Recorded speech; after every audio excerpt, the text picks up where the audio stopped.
Hi tears, இன்றைக்கி நான் உங்கள் கூட என்ன ஷேர் பண்ண போகிறேன்னா கோழி மண்ணீரல் சுக்கா அதுதான் உங்களோட ஷேர் பண்ண போகிறேன். அதுக்காக நான் பாத்திரத்தில் நல்லெண்ணெய் ஊற்றியிருக்கேன். அது நல்லா சூடானதும் சோம்பு போட்டுக்கோங்க. இதுக்கு நம்ம சோம்பு போட்டு தான் தாளிக்கணும். அது கொஞ்சம் ஒரு டீஸ்பூன் சோம்பு போட்டு அது நல்லா பொரியிற வரைக்கும் வெயிட் பண்ணுங்கள். இது பொதுவாக எல்லோரும் விரும்ப மாட்டாங்க, கொஞ்சம் ஹார்டாக இருக்குது அப்படின்னு சொல்லி அவாய்ட் பண்ணுவாங்க. ஆனால் இந்த சிக்கன் மண்ணீரல், இங்கிலீஷில் சிக்கன் கிசர்டு சொல்லுவோம், ரொம்ப டேஸ்ட்டாக இருக்கும், ரொம்ப சத்தாக உள்ளது. இப்போது சோம்பு பொரிஞ்சதும் கருவேப்பிலை போட்டு தாளிச்சிக்கலாம். அதுக்கப்புறம் ஒரு வெங்காயம் பல்லாரி, ஒரு 2 பச்சை மிளகாய் கீரி போட்டு அதையும் போட்டு நல்லா வதக்கிக்கலாம். கண்ணாடி பதம் வர்ற வரைக்கும் நல்லா வதக்கிக்கோங்க. அதுக்கப்புறம் நம்ம கழுவி வச்சுருக்கிற, நான் 2ஆக வெட்டி போட்டிருக்கிறேன், 1/4 கிலோ கிசர்டு வாங்கியிருக்கேன். அதை நல்லா வதக்கிக்கோங்க. எந்த ஒரு நான்வெஜ்ஜாக இருக்கட்டும், தாளிப்பு முடித்ததும் அதை போட்டு ஒரு 3 to 5 minutes நம்ம நல்லா வதக்கணும். அப்போ தான் அதில் உள்ள பச்சை வாடை போகணும். அதுக்கப்புறம் தான் நம்ம மசால் பொடியெல்லாம் ஆட் பண்ணணும். அப்போது அது கொஞ்சம் நல்லாயிருக்கும், பச்சை வாடை இல்லாமல் நமக்கு சாப்பிட்றதுக்கு கொஞ்சம் ஈஸியாக இருக்கும். எங்கள் வீட்டில் இது நல்லா விரும்பி சாப்பிடுவோம் எல்லோரும்.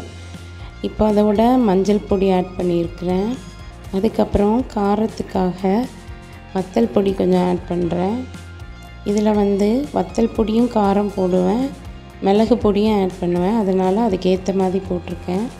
வீட்டில் பட்டை, கிராம்பு, ஏலக்காய் எல்லாம் பொடித்த கரம் மசாலா போட்டிருக்கோம். அதுக்கப்புறம் நம்ம சீரகம், மிளகு பொடி போடுறோம்.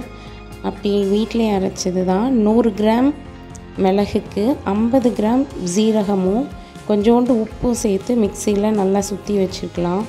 நல்லாயிருக்கும். இது நிறைய டிஷ்க்கு நமக்கு யூஸ் ஆகும். அதுக்கப்புறம் தேவையான அளவு உப்பு போட்டு நல்லா சாட்டே பண்ணிக்கோங்க. தேவைப்பட்டால் லைட்டாக தண்ணி தெளிச்சிக்கோங்க, மசாலா கரைஞ்சிடக்கூடாது.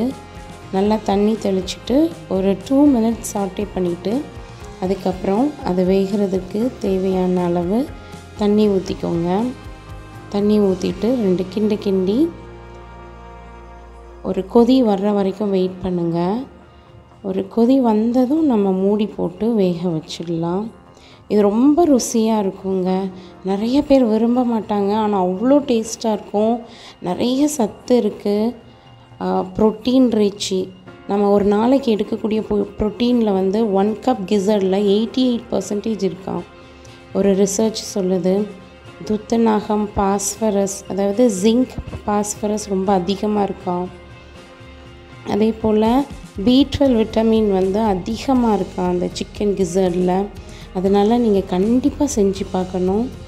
மூடி வச்சு ஒரு 10 minutes கழித்து திருப்பி வேக வச்சுட்டு ஒரு 3/4 பதம் வெந்ததுக்கப்புறம் ஓப்பன் பண்ணி கொத்தமல்லி இலையை பொடியாக நறுக்கினது சேர்த்து கிண்டி விட்டுருங்க.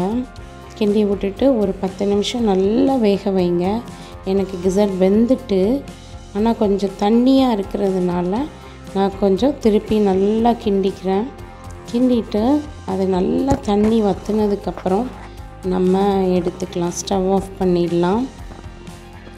ரொம்ப ருசியாக இருக்குங்க. நீங்கள் ஒரு தடவை ட்ரை பண்ணி பாருங்கள். எல்லா கடையிலையும் இது கிடைக்கும், சிக்கன் கடையில். ட்ரை பண்ணி பார்த்துட்டு கமெண்ட் பண்ணுங்கள், ட்ரை பண்ணுங்கள். உங்களுக்கு இந்த டிஷ்ஷு ரொம்ப பிடிக்கும்னு நினைக்கிறேன். நீங்கள் ட்ரை பண்ணி பார்த்துட்டு சொல்லுங்கள். என்னோடய சேனல் உங்களுக்கு பிடிச்சிருந்துச்சின்னா லைக் பண்ணுங்கள், ஷேர் பண்ணுங்கள், சப்ஸ்கிரைப் பண்ணுங்கள். உங்களோட சப்போர்ட் ரொம்ப தேவை. இந்த வீடியோ உங்களுக்கு பிடிச்சிருக்குன்னு நினைக்கிறேன். சாதத்தோட சாம்பார், ரசம், தயிர் சாதம், லெமன் ரைஸ், எல்லா ரைஸோட சரியான காம்பினேஷனுங்க இது. ஒரு தடவை ட்ரை பண்ணி பாருங்கள். தேங்க்ஸ் ஃபார் வாட்சிங்.